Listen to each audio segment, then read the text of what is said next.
আজকের গল্প অলৌকিক ঘটনা। আমাদের বাজারে একটা ছোট্ট কমিউনিটি সেবা কেন্দ্র আছে। সেখানে দুই মহিলা মিডওয়াইফ ছিল যারা রোগীদের দেখাশোনা করত। এদের মধ্যে একজনকে দেখলে আমার কাছে কেমন জানি অদ্ভুত টাইপের লাগতো। ওনার হাসিটা খুবই বিশ্রী, ইহা বড় বড় দাঁত বের করে হাসতো, আবার কথাও বলতো খুব জোরে জোরে। আমি ওনাকে দেখলে প্রায় এড়িয়ে চলতাম। ওনারা আবার প্রায়ই আমাদের বাড়িতে আসতো। একদিন রাতে ওনারা দুইজন আমাদের বাসায় আসলো। মাকে বলছে, দিদি পূর্ণিমা তো, তাই চলে আসলাম। মায়ের সাথে তুমুল গল্প জুড়ে দিল। রাত 12টার দিকে মা আমাকে ডেকে বলল, ওনারা তো যাবেন না, তুমি গিয়ে রাতে সেবা নিকেতনে যাও, সাথে কাউকে নিয়ে যেও। সেদিন আবার বাবা বাড়িতে ছিল না। আমি আবার ওই সেবা আয়তনে যেতে খুব ভয় পেতাম। প্রায় শুনতাম ওই জায়গায় অমুক রোগী মারা গেছে, তমুক রোগী প্রহর গুনছে, আবার রোগীদের মৃত্যুর আর্তনাদ আমাকে ওই জায়গা থেকে দূরে রাখতো। তবুও আমি মাকে না বলতে পারিনি। একটা টর্চ লাইট নিয়ে বাজারে এসে আমার সাথে থাকার মতো কাউকে খুঁজছি, কিন্তু কাউকেই দেখলাম না। তাই একলা একলাই চলে গেলাম ওই সেবা নিকেতনে। তখন আমাদের এলাকায় বিদ্যুৎ চায়নি, জেনারেটরই ভরসা। সেটাও আবার রাত 10টার সময় বন্ধ হয়ে যায়। বিছানাটা সুন্দর করে ঝেড়ে পরিষ্কার করার জন্য একটা মোমবাতি জ্বালালাম। বিছানাটা ঝাড়তে যাব, দেখি বিছানায় একগুচ্ছ কালো চুল পড়ে আছে। ভাবলাম ওনাদের কারোর হবে হয়তো মেকিং চুল। সেটাকে টেবিলের এক কোণে রেখে দিলাম। বাথরুমে যাওয়ার খুব দরকার, তাই আমি জানি না বাথরুমটা কোন দিকে। মোমবাতি নিয়ে বাথরুম খুঁজছি। খুঁজতে খুঁজতে হঠাৎ অপারেশন রুমে চলে আসলাম। সাদা ধুতি ঝুলনো অ্যাপ্রন দেখে কিছুটা ভয় পেয়ে গেলাম। তারপরও সাহস করে ভেতরে ঢুকে পড়লাম। মনে হলো স্ট্রেচার থেকে কেউ একজন লাফ দিয়ে চোখের আড়াল হয়ে গেল। তখন সত্যি সত্যি অনেক ভয় পেয়ে গেলাম। তাড়াতাড়ি ওই রুম থেকে বের হয়ে এসে দরজার সিটকিনি মেরে দিলাম। বাথরুম না করেই শুয়ে পড়লাম। ঘুমানোর চেষ্টা করছি, সাথে সাথে মনে হয় কখন ঘুমিয়ে পড়েছি খেয়াল নেই।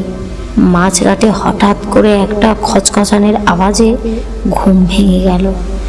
আওয়াজটা হলো বিড়ালের টিনের বেড়ার মাঝে নখ দিয়ে খামচানোর মতো।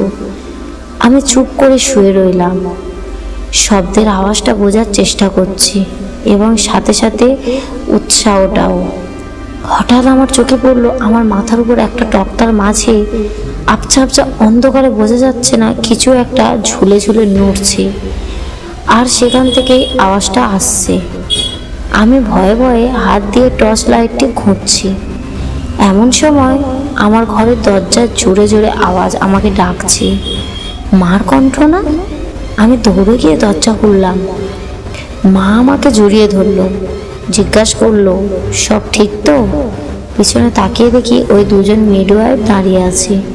ওনারা হাসছে আর মাকে বলছে, দিদি এগিয়ে দিয়ে আসতে হবে নাকি, না একা যেতে পারবেন?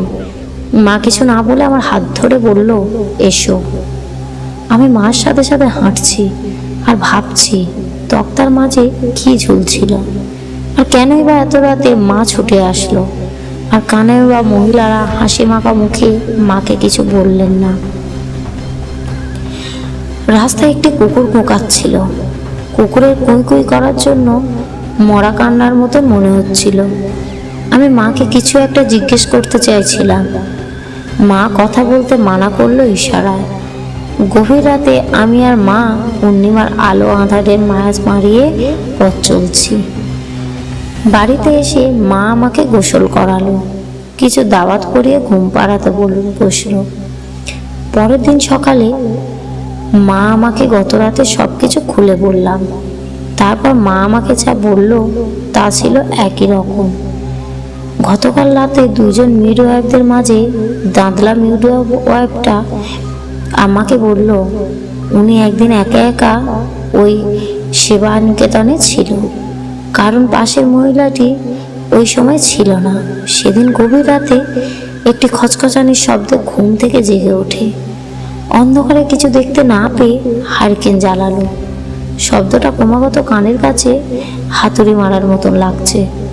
হঠাৎ করে উপর থেকে একগুচ্ছ চুল ওনার বিছানায় পড়তেই উনি ওপরের দিকে তাকালেন। ঘরের মেঝে একটা তক্তার মাঝে পা ঝুলছে একটা মেয়ের, আর তক্তার উপর থেকে ওই শব্দটা আসছে। উনি ছিলেন খুবই সাহসী। ছুটলেন অপারেশন রুমে লাঠি জাতীয় কিছু আনতে। অপারেশন রুমে ঢুকে দেখলে ওনার চক্ষু কপালে উঠল। দেখে সেখানে একটা মানুষ মরে আছে। সেটাকে একটা সাদা কাপড় জড়িয়ে দুইটি শিশু কান্না করছে। এটা দেখে উনি মূর্ছা গেলেন।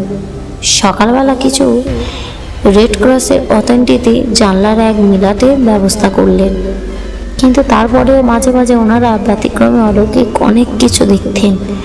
তবে সেগুলো নাকি ওনাদের কাছে স্বাভাবিক মনে হয়, যেটা শুনে মা ওই দিন রাতে দৌড়ে গেছিল। আশঙ্কায় ছিলেন তার সন্তান কি কোনো বিপদে পড়ে গেল কিনা। জনশ্রুতি আছে বিভিন্ন সময় রোগীরা ডাক্তারদের কর্তব্য অবহেলায় মারা যায় এবং তারাই নাকি প্রেতাত্মা হয়ে ঘুরে বেড়ায়। গল্পটি কেমন লাগলো অবশ্যই কমেন্ট করবেন এবং একটা লাইক করবেন। আরও নতুন নতুন গল্প পেতে চ্যানেলটিকে সাবস্ক্রাইব করবেন।